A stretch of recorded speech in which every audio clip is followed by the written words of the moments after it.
नमस्कार, India news sports में आपका स्वागत है और मैं हूं आपके साथ अरुण कुमार। भारत और ऑस्ट्रेलिया के बीच 2 टी20 और 5 वनडे मैचों की सीरीज़ 24 फरवरी से शुरू होने जा रही है, जिसको लेकर ऑस्ट्रेलियाई टीम ने अभी से माइंड गेम शुरू कर दिए।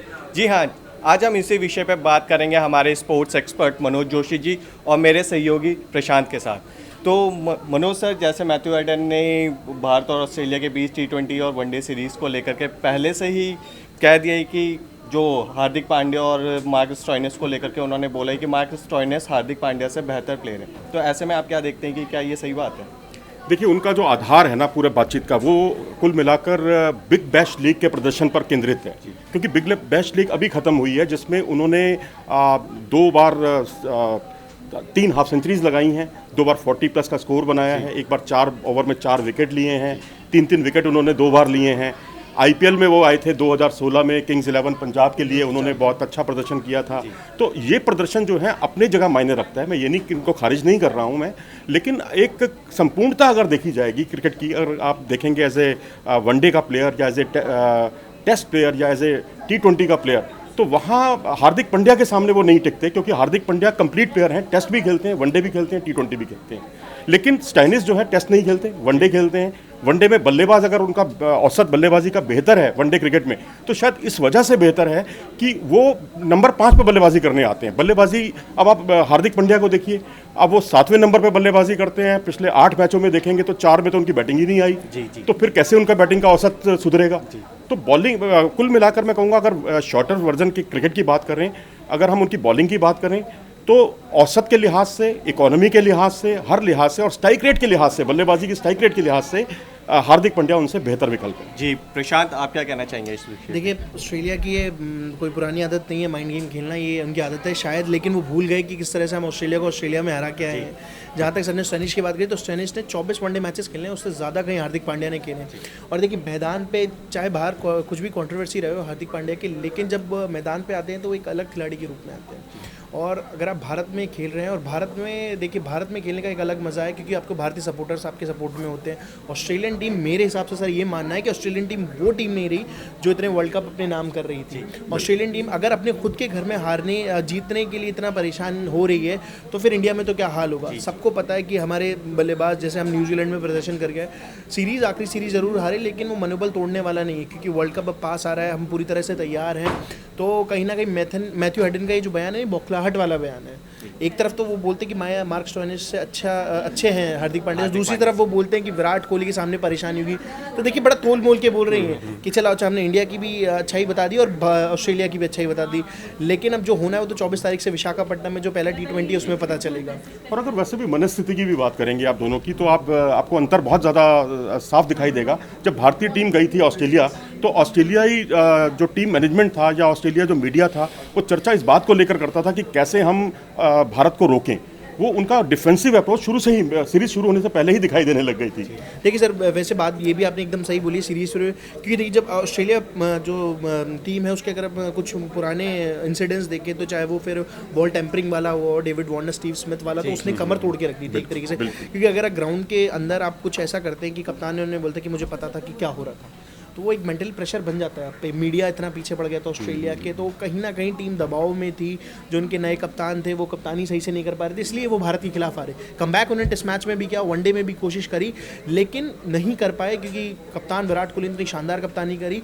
और देखिए, दूसरी बात, कंडीशंस बहुत ज़्यादा इफेक्ट करने वाली सर मेरे हिसाब से तो, क्योंकि जो अगर भारत की कंडीशंस देखें वो बिल्कुल अलग है, और ऑस्ट्रेलिया में कंडीशंस बिल्कुल अलग थी। मैदान अपने जो पिच है वो अलग तरीके से बिहेव करता है।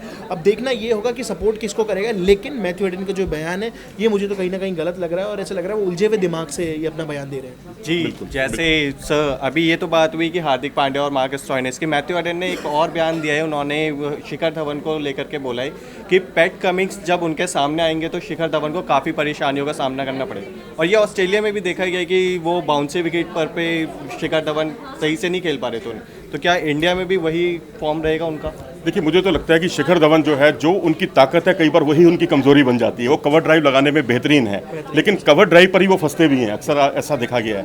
क्योंकि कई बार ऐसा देखा गया है कि जब वो या तो लेग साइड पर वो खेलते ही नहीं है, या मिडल स्टंप और लेग स्टंप मिडल और लेग की जो गेंद है उसको भी कोशिश होती है उनकी ऑफ साइड पर खेलने की, वहाँ मिस टाइम शॉट होता है और वहाँ पर वो फंसते हैं और वहाँ कमिंस की जो मूवमेंट है वो उनके लिए परेशानी का सबब हो सकती है। मेरे हिसाब से तो ये मानना है कि शिखर धवन प्रेस कॉन्फ्रेंस में बड़ा कॉन्फिडेंट दिखते हैं, बहुत बड़े प्लेयर हैं, लेकिन जब वो मैदान पे जाते हैं तो कॉन्फिडेंस कहीं ना कहीं लूज़ हो जाता है। इसलिए उन्होंने बोला था कि मैं अपने ट्रेनर के साथ अभ्यास कर रहा था। देखिए कभी जब जैसे बल्लेबाज को ऐसी परेशानी होती है तो वो हथकंडे जो अपनाता है वही होता है कि टेनिस बॉल को गीला कर लेता है, टेनिस बॉल को गीला करके वो पाटा पिचेस पे खेलता है या सीमेंटेड पिचेस पे खेलता है जहाँ गेंद बहुत तेज़ी से है, स्पीड के साथ। सुरेश रैना ने भी ये बहुत करते थे, उनको भी काफ़ी दिक्कत थी।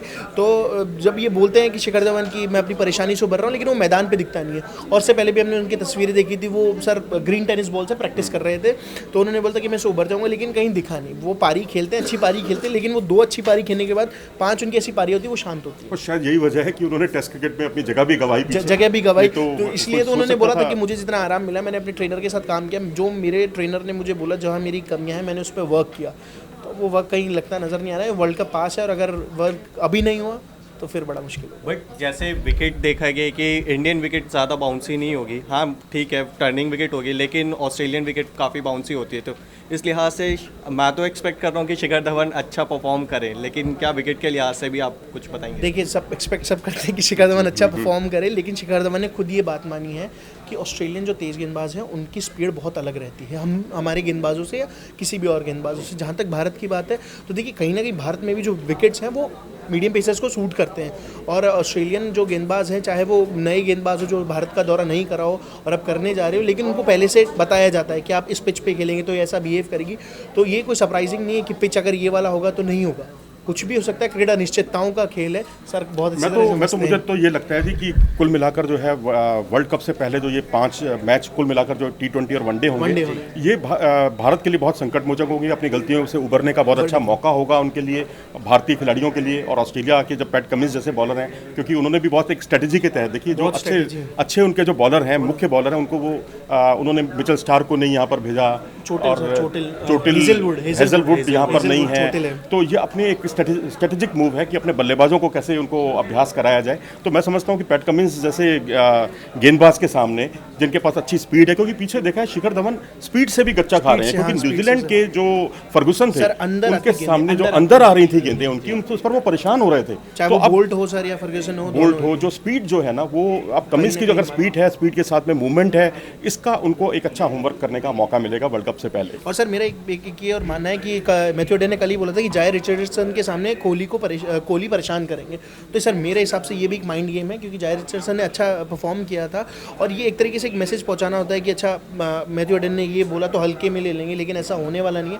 टीम इंडिया अब ये जो 2 T20 और 5 वनडे ये एक तरीके से ब्लूप्रिंट हो जाएगा सर वर्ल्ड कप के लिए कि हमारी तैयारियां कितनी पुख्ता हैं, क्योंकि टीम में कई बदलाव भी किए गए। T20 में आपको कुलदीप यादव को आराम दिया गया है, मयंक मार्कंडे को लगाया गया है, फिर वनडे पहले 2 वनडे की टीम अलग है, 3 वनडे की टीम अलग है। तो देखिए पूरा का पूरा टीम इंडिया ने और कोच रवि शास्त्री और विराट कोहली ने सोच रखा है कि अब किस तरह से प्रदर्शन करना है, अब नहीं तो कभी नहीं। देखिए हाथी के दांत तो खाने के और होते हैं, दिखाने के और होते हैं। ये कुछ वो भी कर रहे हैं, ऐसा हम भी कर रहे हैं। उमेश यादव सबको पता है कि T20 या वनडे के बहुत अच्छे प्लेयर नहीं रहे हैं हाल के वर्षों में, या बिल्कुल नेट बॉलर बन के रह गए हैं। उनको हमने T20 में शामिल किया है, उन्होंने हेजलवुड और स्टार्क को नहीं रखा है। तो जाहिर सी बात है कि जो कुछ भी अच्छा है विपक्षी टीम से उससे हमें बटोरना होगा, यही एक मूल मंत्र हो सकता है। बस की गलतियों से एकदम सीखना होगा और दूसरों को ऐसा चांस देना होगा कि वो गलतियां करें, जब भी हम वर्ल्ड कप के वापस सरताज बन सकते हैं 2011 के बाद में, और उम्मीद है कि बनेंगे जिस तरह से परफॉर्मेंस है। जी चलिए, जैसे कि मनोज जोशी जी ने तो कह दिया कि हाथी के दांत दिखाने के कुछ और खाने के कुछ होते हैं,